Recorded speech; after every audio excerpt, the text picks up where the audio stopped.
One ring, and her life turned upside down. Accused of theft, abandoned by everyone. Her only hope, finding the truth. But the man who could save her was a billionaire in disguise. One act of honesty brought her a reward she never imagined. Don't miss this life-changing story. Like, share, and subscribe for more. The evening sun was slowly going down over Port Harcourt. The streets were busy with cars, buses, and people rushing home from work. Amara stood behind the glass counter in Treasure Jewels, the small shop where she worked. She had been standing since morning, helping customers choose gold chains, earrings, and wristwatches. At 6:45 p.m., when the shop was almost empty, the door opened slowly. An old man stepped in. He wore a faded brown shirt, simple trousers, and old sandals. His hair was gray, and his face had the calm look of someone who had seen many years in life. "Good evening, sir," Amara said with a polite smile. The man nodded. "Good evening, my daughter. I just need something small, a gift for a friend." Amara brought out some simple silver bracelets and showed them to him. He touched one and smiled. "This one is fine," he said. "How much is it?" "It's 5,000 naira, sir," Amara replied. He paid in cash, and she packed the bracelet in a small box. As she handed him the package, his hand touched hers gently.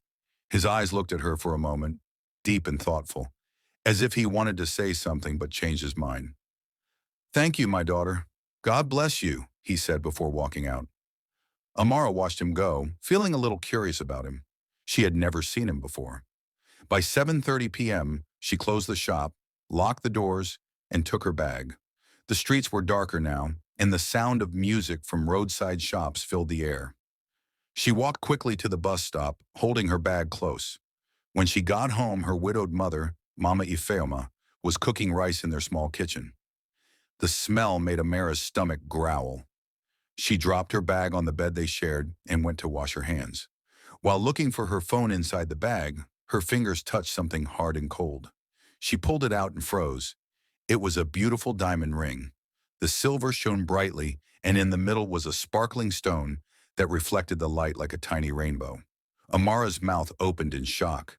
How did this get here?" she whispered. She searched her mind quickly. She had not sold any ring that day, and she was sure her boss had not given her one. Then she remembered the old man. Could he have dropped it in her bag by mistake? But why? And how? Her heart began to beat faster. The ring looked expensive. Far too expensive for someone like her to own. Fear started to grow inside her. What if her boss thought she stole it? What if the police got involved? Mama Ifeoma noticed her standing still and asked, "Amara, what is that in your hand?" "A ring, Mama.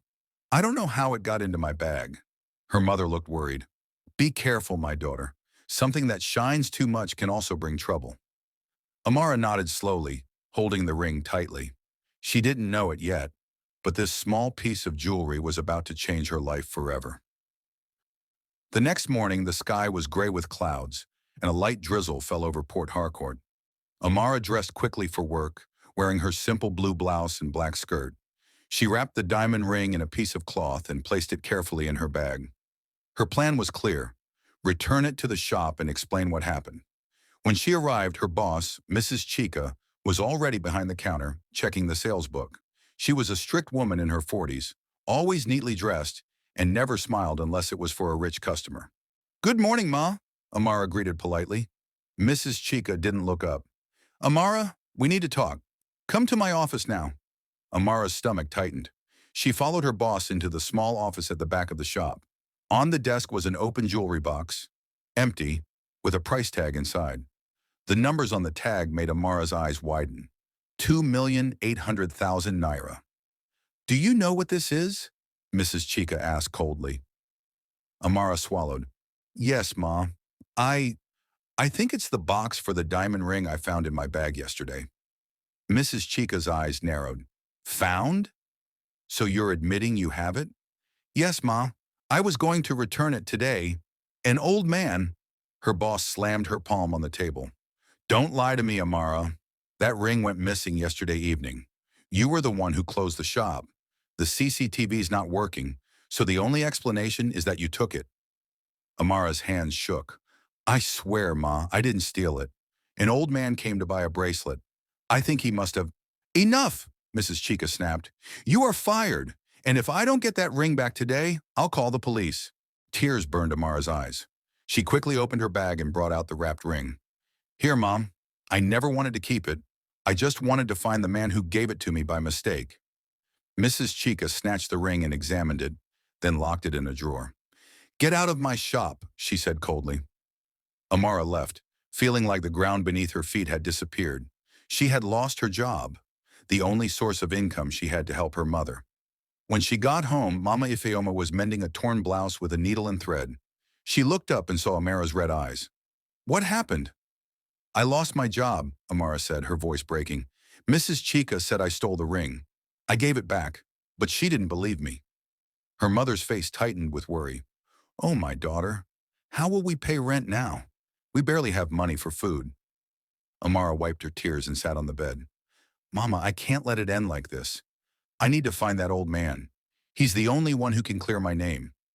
Outside, the rain began to fall harder, tapping against their small window. Amara looked out at the wet street and made a silent promise.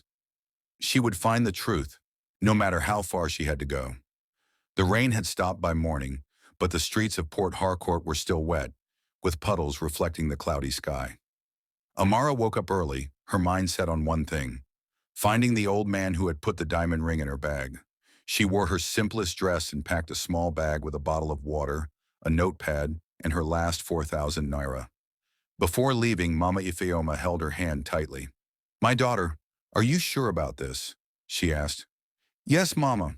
If I don't find him, people will keep thinking I'm a thief, Amara replied. Her first stop was the main market, where many people came and went from different parts of the country. She asked shop owners, food sellers, and bus conductors if they had seen an old man with gray hair, wearing simple clothes.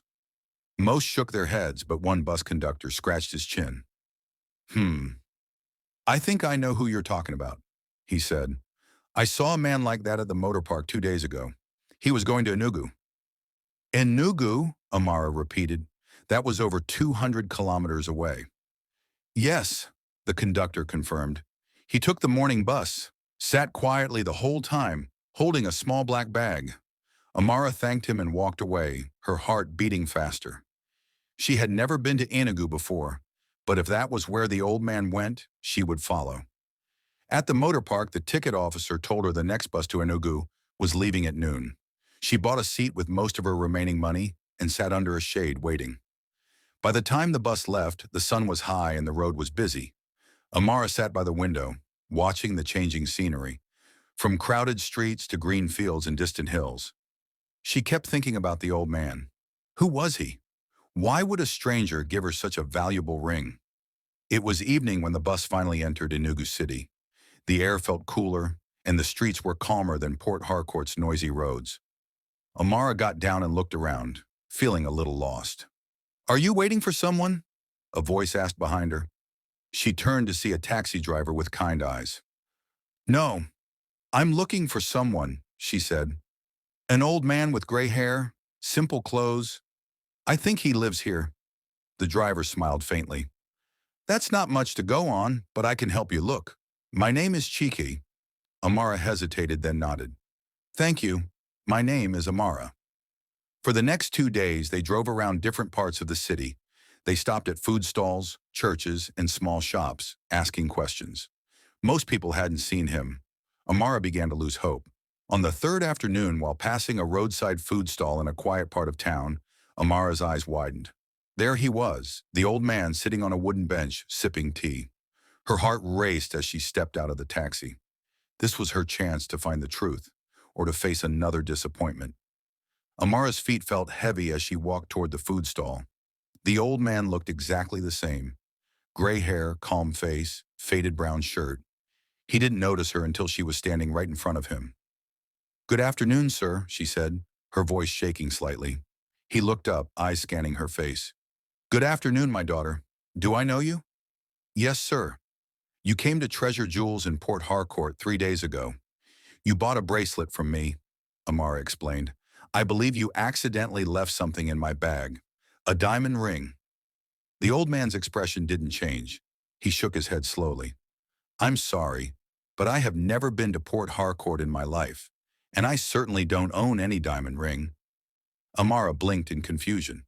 But sir, I remember your face. I saw you clearly. You even— My dear, he interrupted gently, you must be mistaken. Her chest tightened. She had come all the way here, used almost all her money, and this was the answer she got?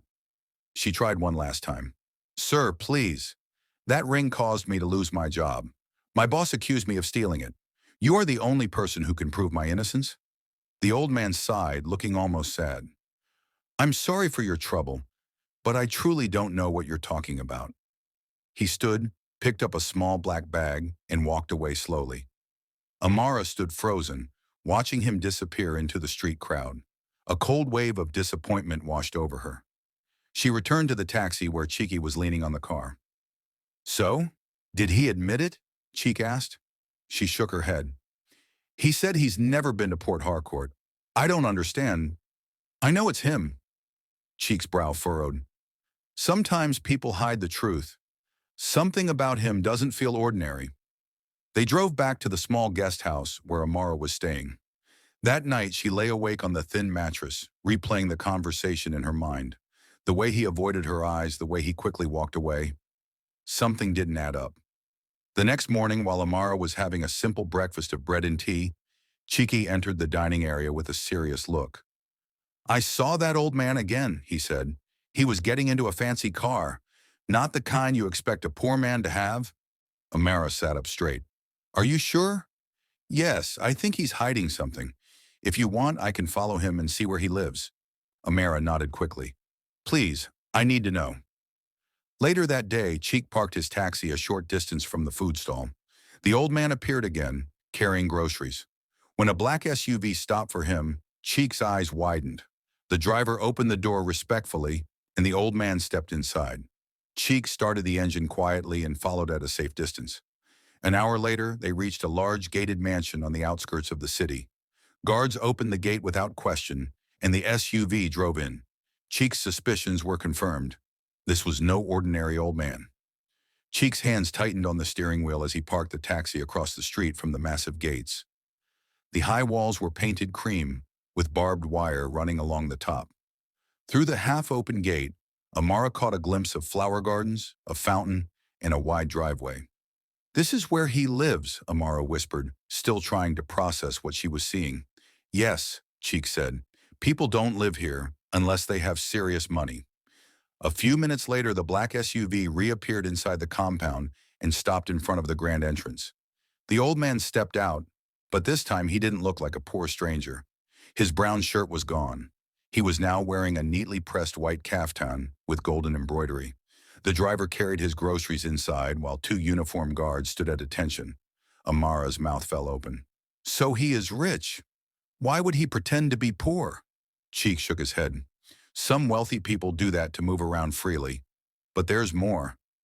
I think he's hiding his real name too. The next day, Cheek made a plan. One of his friends worked as a gardener in the area. With his help, Cheek got inside the compound under the excuse of delivering fruits. He saw the old man sitting under a shaded pavilion, reading a newspaper. Before leaving, Cheek asked the gardener quietly, Who is the man in white? The gardener gave him a surprised look. You don't know? That's Chief Obinna Okoro. He owns several companies, shipping, real estate, even hotels. He's one of the richest men in Enugu State. Cheek's heart pounded. That evening, he met Amara at the guest house and told her everything. His name is Chief Obinna Okoro, Cheeky said. And here's the shocking part. He admitted to my friend that he sometimes dresses as a poor man to see how people treat him. He probably gave you that diamond ring on purpose. Amara stared at him, struggling to believe it. Why would he do that? Doesn't he know what it cost me? I lost my job. People think I'm a thief. Cheek shrugged. Maybe it was some kind of test. Rich people have strange ways. For the first time in days, Amara felt a spark of hope. If Chief Obinna had given her the ring deliberately, then he could also clear her name. We need to talk to him, she said firmly. But fate had other plans. The very next morning, while they were preparing to go back to the mansion, Amara received a call from a neighbor in Port Harcourt. Amara, the woman said in a worried voice, the police came to your house this morning. They said you stole a diamond ring. Your mother tried to explain, but they said you must report to the station immediately. Amara's heart dropped. She looked at Cheek in panic. If we don't get to Chief Obina fast, I could be arrested. Cheek started the taxi's engine with urgency. Then we have no time to waste. The road from Enugu to Port Harcourt felt longer than before. Amara sat in the passenger seat of Cheek's taxi, her hands clenched together. Every minute felt like an hour. She kept picturing her mother's worried face and the police waiting for her. By the time they reached Port Harcourt, it was late afternoon.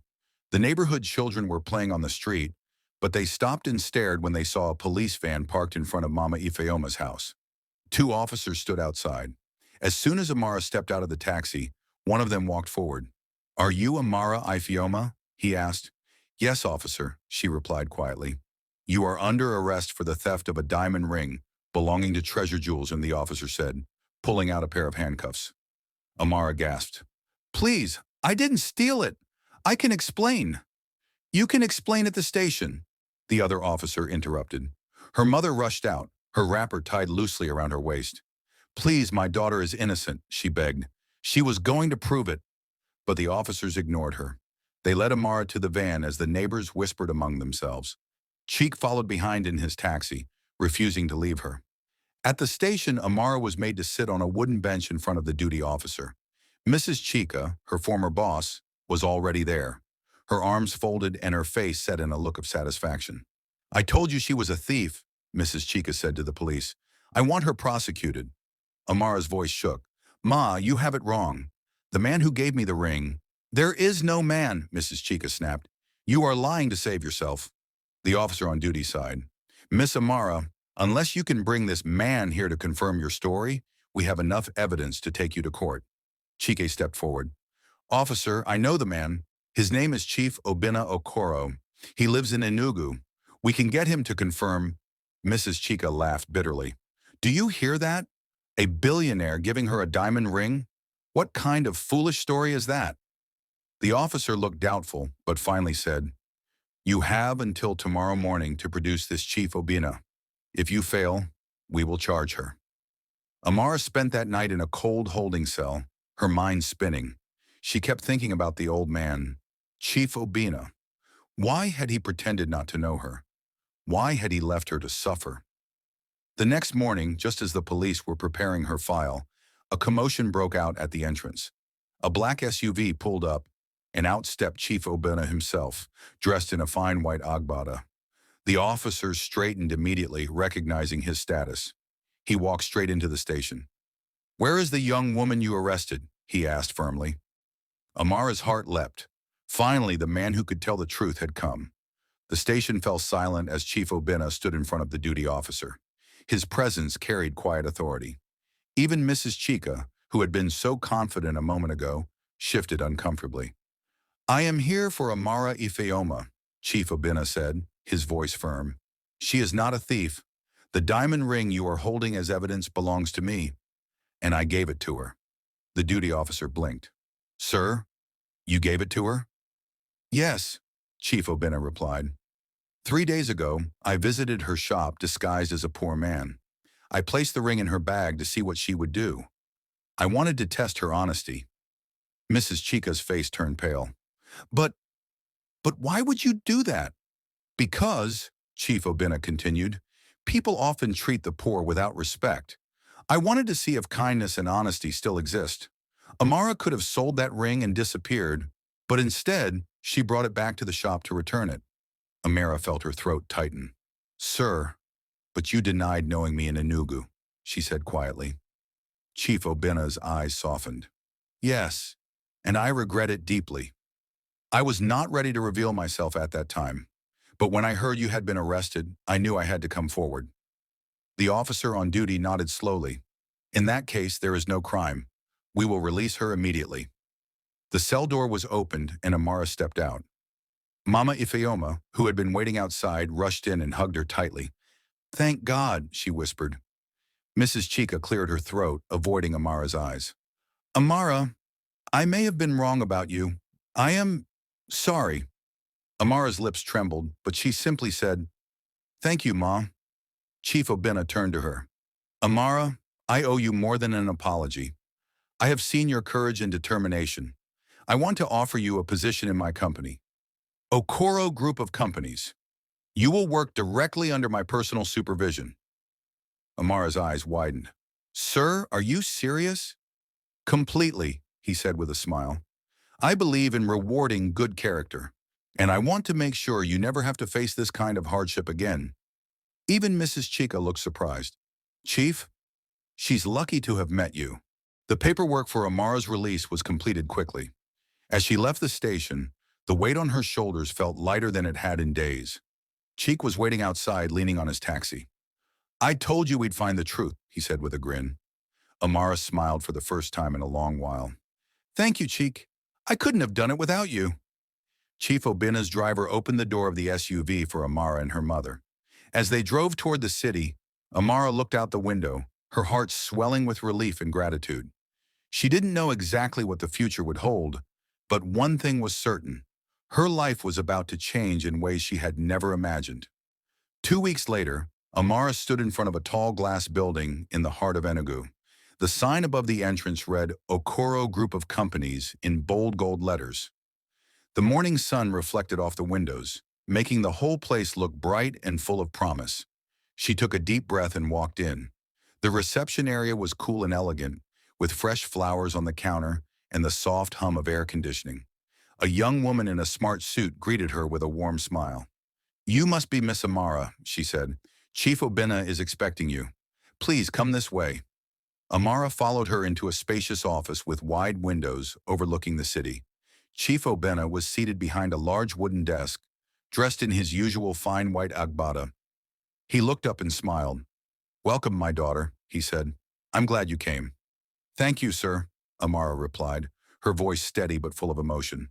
I'll do my best. I know you will, he said. Your role will start as my personal assistant. You will help me with correspondence, scheduling, and project visits. You will also be part of our charity arm, which funds schools and health centers. Amara's eyes lit up. She had never imagined having such a job. I'm ready to learn, sir. Over the following weeks, Amara adapted quickly. She kept neat records, handled calls with professionalism, and accompanied Chief Obina to meetings. She listened carefully whenever he offered advice.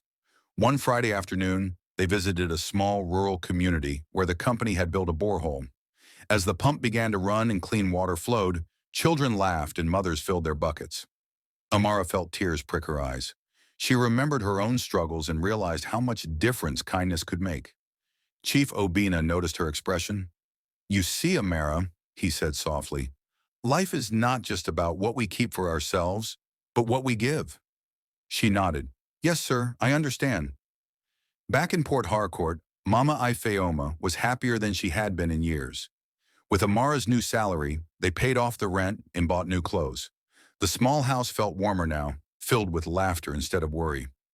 One evening, Chief Obina invited Amara and her mother to dinner at his mansion. After the meal, he brought out a small velvet box and placed it in front of Amara. I believe this belongs to you, he said. Inside was the same diamond ring, shining under the chandelier light. Amara looked up, surprised. But sir, this is yours. Chief Obina shook his head gently. It was always meant for you, not as a test anymore, but as a reminder that integrity is more valuable than gold. Amara smiled, her fingers brushing over the smooth metal. She slipped the ring on, and it fit perfectly. From that day on, she wore it not as a piece of jewelry to show off, but as a symbol of the moment her life had changed. And whenever she looked at it, she remembered, even the smallest act of honesty can open the door to a whole new beginning. Don't forget to like, share, and subscribe.